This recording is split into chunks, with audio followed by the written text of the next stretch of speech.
¿Qué hay de nuevo, mis estimados y estimadas biogerentes del canal Globus Biogestión? En esta ocasión vuelvo nuevamente con una reseña de un libro así algo científico como partecocos, como se me parte la cabeza de pensar en esto, y es que hoy vamos a hablar sobre la ciencia del caos, de la complejidad, algo así supremamente extraterrestre, pero pues que nuestros indígenas tal vez lo comprendían, porque es que la ciencia a veces como que se va por una sola vía y elimina este tipo de parámetros donde vamos a hablar de la complejidad, el orden y el caos, que esa vaina cómo se mastica.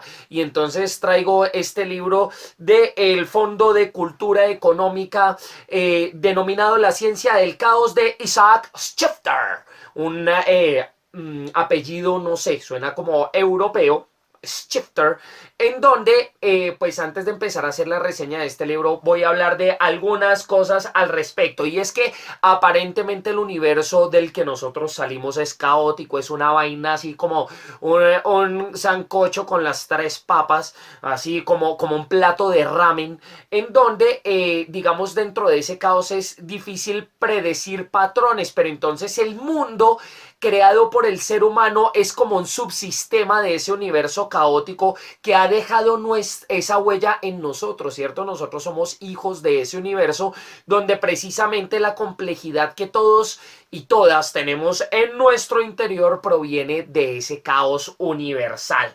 Es decir, que es difícil estimar qué es orden y desorden, porque por ejemplo supón tú un grupo de excursionistas así en una carpita en un bosque y de pronto ellos quieren acampar y hacer una fogatibiri. Entonces ¿qué sería ordenado en ese bosque para esos campistas? Probablemente que haya un claro alrededor de unos árboles con un terreno plano para poder poner su carpa y hacer su fogata.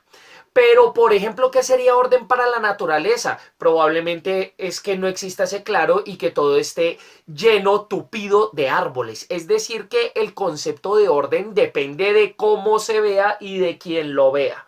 Entonces, vamos a decir que hay tres tipos de sistemas, hablando de la termodinámica, donde tenemos sistema aislado, que no tiene ningún contacto con el exterior, tenemos sistema cerrado, por donde solo hay intercambio de energía, y sistemas abiertos, donde hay intercambios de energía y materia.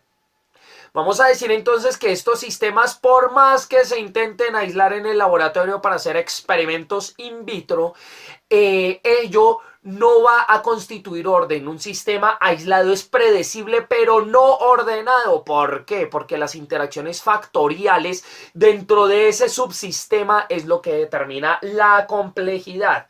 Entonces se dice que lo aparentemente caótico tal vez pueda seguir patrones, pero en una ventana temporal más amplia que la de nuestra existencia. Nació tal año, murió tal año. Entonces, claro, uno no alcanza a ver todos esos ciclos del universo, puesto que se dan a bajas energías, son muy demorados. Entonces uno es como una hormiguita que nace y muere en un lapso del tiempo en escalas universales.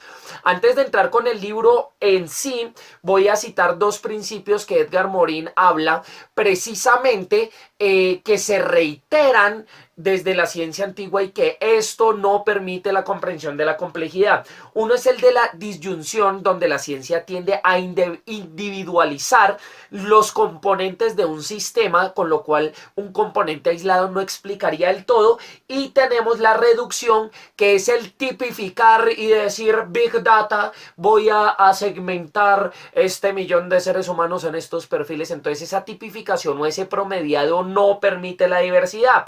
Para ello se cita una evolución de cuatro principios que sí permiten comprender la complejidad. El primero es el dialógico, donde se pueden ver dos extremos que a la vez se complementan: caos y orden, día y noche. Recursividad organizacional, donde se elimina la relación de causa-efecto. Por ejemplo, los seres humanos tienen comportamientos que generan unos efectos, pero a la vez esos comportamientos son causa de otros, o sea, no hay causa-efecto, sino son ciclos.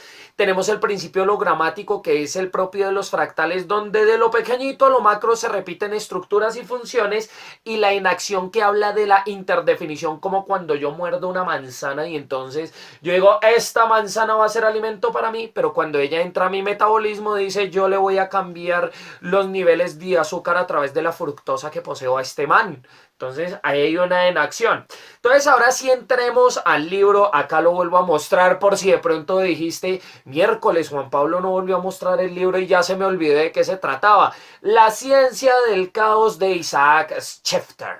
Entonces vamos a empezar ahora sí en materia. Primero, hay que tener en cuenta que todas las redes generan propiedades emergentes por la interacción heterogénea de sus componentes. ¿Eso qué quiere decir, hombre? Pues que si por ejemplo tenemos la red humana, la red social, un solo ser humano no puede hacer cultura, pero ya varios sí. Entonces vamos a decir que la cultura es una propiedad emergente de muchos seres humanos así envueltiviris en una red. También hablamos que cuando van a aparecer esas propiedades emergentes, probablemente se presenta un pequeño lapso de caos antes de que emerja esa propiedad. Por ejemplo, cuando yo estoy revolviendo, digamos, dos líquidos, haz de cuenta dos pinturas, una blanca y una negra, al principio se generan como unos remolinos antes de volverse una pintura gris. Entonces, antes de llegar a ese estado de equilibrio, se genera como un caos, ¿cierto? Como unas manchas, como si fuera una cebra en esas dos pinturas que se están mezclando y eso es mientras la red se acomoda, ¿sí?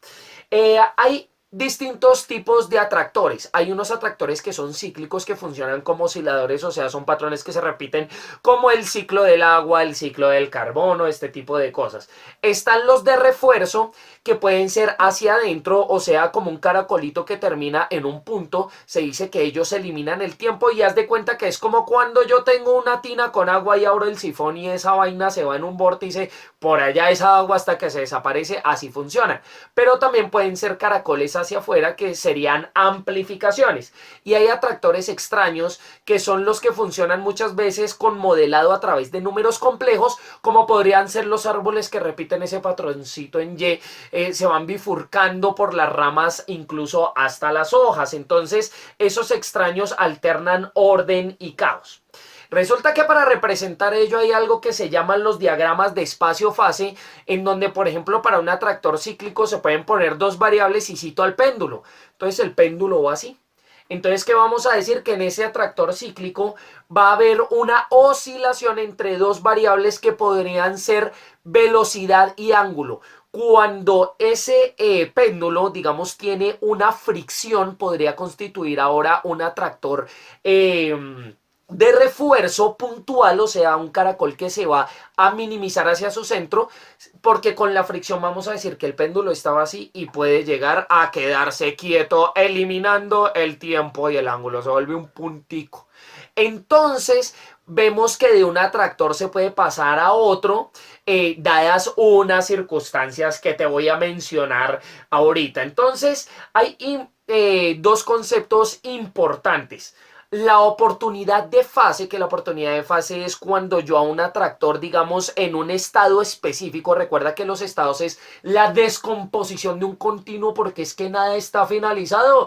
Yo en este momento, mientras hablo en este video, mis células se están reconstruyendo, muriendo, es decir, nada está acabado. Entonces, esa caracterización de ese continuo se puede poner por estados, y dentro de esos estados hay unas variables de mucho peso que si yo las muevo voy a generar algunos cambios en ese continuo. Entonces esas son las oportunidades de fase, hacer una perturbación en esas variables muy importantes que van a cambiar esos estados. Y los saltos de fase es que como los atractores funcionan a manera de campos, es decir que entre más me acerco, más me influencio por él, como si fuera un campo magnético, un imán, ¿cierto? Entre más me acerco, más me retiene ese campo magnético. Entonces, ¿qué pasa? Que a veces los nodos, las redes pueden estar en ese borde de esos atractores, con lo cual por una pequeña perturbación puede saltar de uno al otro, que eso se llama un salto de fase. Por ejemplo, en el calentamiento global, papá, que cuando se suba un gradito más de temperatura, las consecuencias pueden ser desastrosas. Entonces, vamos a decir que los sistemas cerrados, que ya te había explicado, alcanzan el equilibrio termodinámico. Es decir, pintura blanca-negra se vuelve gris, papá. Entonces quedo ahí muerta, como si fuera en un electrocardiograma el ti, estoy muerto. Y vamos a decir que en los sistemas abiertos lo que se alcanza es un estado estacionario o de homeostasis. Es decir, que va incorporando y disipando variables desde y hacia el entorno. Es decir, por ejemplo, la respiración yo hago y después entonces ahí estoy interactuando con ese entorno, entonces hay una metaestabilidad, pero quiere decir que esas variables van a ejercer un esfuerzo, van a ejercer un trabajo sobre mí constantemente, es decir que cada vez que yo respiro estoy evitando morirme, es como, ay, me voy a morir, reviví, me voy a morir, reviví, entonces así funcionan esos estados estacionarios. En el libro, La ciencia del caos, entonces se habla de que se ha estudiado el caos desde distintas perspectivas. Desde las turbulencias, que es por ejemplo como cuando un agua está hirviendo y empieza a salir ahí burbujas y jue madre como si fuera un volcán. Entonces eso puede constituir algo de caos y patrones que se pueden estudiar. Lo otro son las ondulaciones químicas, donde se dice que un catalizador, que es por ejemplo algo que acelera una reacción pero sin ser consumido, no se consume linealmente sino por ondulaciones, porque hay estados estacionarios como los que te acabé de explicar. Es decir, que esa mezcla coge al catalizador y dice, lo necesito mucho, ya no tanto, mucho, ya no tanto, hasta que llega ya a un consumo total de ese catalizador. La disolución de un metal funciona así mismito. Y en el cuerpo, por ejemplo, en el cuerpo humano, las enzimas también van a generar esos efectos de ondulación. Ahí es donde tenemos el ciclo de Krebs, que esa vaina, los estudiantes de medicina duran como 3000 años tratando de entenderlos. Entonces ahí vemos que esas enzimas, como son catalizadores, también digamos de todas las ondulaciones del cuerpo, a veces generan fases así, ¡shum!, estado estacionario. Y después vuelven a hacer fases. Y después ¡shum!, estado estacionario, y después vuelven a hacer fases. Ahí es cuando se van creando los metabolitos, que son esas fases intermedias entre lo que ingresa y lo que sale. Entonces ahí hay también ondulaciones y caos. A veces esas ondulaciones en el cuerpo, por ejemplo, como potenciales de acción en las células, que eso ocurre alrededor de la membrana, que son como unos latigazos esas ondulaciones. Te voy a dejar ahí para que veas mi otra reseña del libro El cerebro y el mito del yo, de Rodolfo Ginás, donde ahí hablo más de los potenciales de acción, pero acá vamos a decir que esas constituyen imágenes biomédicas que se pueden representar en diagramas de ondas, como el electrocardiograma, el electroencefalograma, el electromiograma y el electrooculograma. Todos suenan así como parecidos, pero uno más o menos es sobre el corazón, otro sobre el cerebro, otro sobre los músculos y otro sobre los ojos. Entonces también hay otro estudio que es la abstracción cerebral, donde varios sentidos, ojo, tacto, no sé qué, se unen en un momento específico y generan un estado estacionario para decir, oiga, esa vaina es una mesa, no la confunda, hombre. Entonces vamos a mirar cómo pasar de un atractor a otro, que es un tema que se toca en el libro. Primero, si tengo un cíclico, pero es un círculo vicioso, entonces, ¿qué es lo que se debe hacer? Tratar de volverlos puntuales para que se consuman y desaparezca. Lo otro, si son cíclicos pero son círculos virtuosos, entonces toca volverlos un caracol hacia afuera para que se amplifique el efecto. Ahora, si tengo de refuerzo como hacia adentro, pues hay dos cosas. O yo puedo dejar desaparecer ese atractor porque, digamos, es negativo, o de lo contrario, la idea es abrir el sistema para que se vuelva un atractor extraño y no desaparezca. Esto el libro lo explica como la reacción Belousov-Zhabotinsky o reacción BZ, donde se ha comprobado que, por ejemplo, en un experimento de estos de mezclas, de combinaciones, si digamos yo tuviera esto que se va a convertir en una pintura gris, pero yo lo que hago es seguir inyectando por un lado pintura blanca y negra y por el otro voy disipando, voy sacando pintura gris, se va a mantener el movimiento en la mitad, no se va a alcanzar el equilibrio, entonces ahí ya no se convertiría en un punto y no desaparecería ese comportamiento porque la pintura jamás sería totalmente gris. Entonces ahí estaríamos diciendo que cuando un atractor puntual se abre, ¡puf!, se bifurca, entonces se vuelve un atractor extraño. Lo mismo, los de refuerzo amplificadores, o sea, el caracolito hacia afuera, puedo o dejarlos actuar si son positivos, o puedo también abrirlos para volver atractores extraños, para que se bifurquen como las células en el cuerpo, que cuando alcanzan un tamaño específico, ¿qué hacen? Se dividen, papá, se dividen, papá. Entonces ahí es cuando se vuelven 2, 4, 8, 16, no sé qué. Y tenemos finalmente los atractores extraños, y es que en esos extraños, como hay periodos de orden y caos y bifurcaciones, la idea es generar interacciones de esas ondulaciones como hacen las enzimas del cuerpo para generar estados cíclicos. Entonces convierto algo extraño en algo más predecible. Entonces, finalmente, pues para terminar de hablar de este libro, entonces se habla de por qué serviría el caos en el universo. ¿Eso qué le aporta al universo? Primero, porque aporta diversidad para la aparición de muchas propiedades emergentes y procesos diversos. Si no hubiera caos, las posibilidades de interactuar entre una y otra cosa serían limitadas y no habría tanta variedad como especies de flora y fauna, por ejemplo. Lo otro, porque eso puede constituir la defensa de algunos animales o algunos seres vivos, desfasándose de algunas frecuencias. Es por ejemplo que si el patrón de visión de un águila es lineal y esta presa empieza a andar en zigzag, entonces se va a desfasar. Eso es un caos ahí, pero entonces se va a poder proteger de ese cazador. Y también porque eso constituye la plasticidad y evolución de los sistemas. Imagínate cómo se hubiera podido desarrollar el cerebro si todo en el mundo estuviera ahí quieto y todo fuera igual y nada evolucionara. Entonces es importante el caos. Reseña de este libro, que ya te hablé mucho de este tema.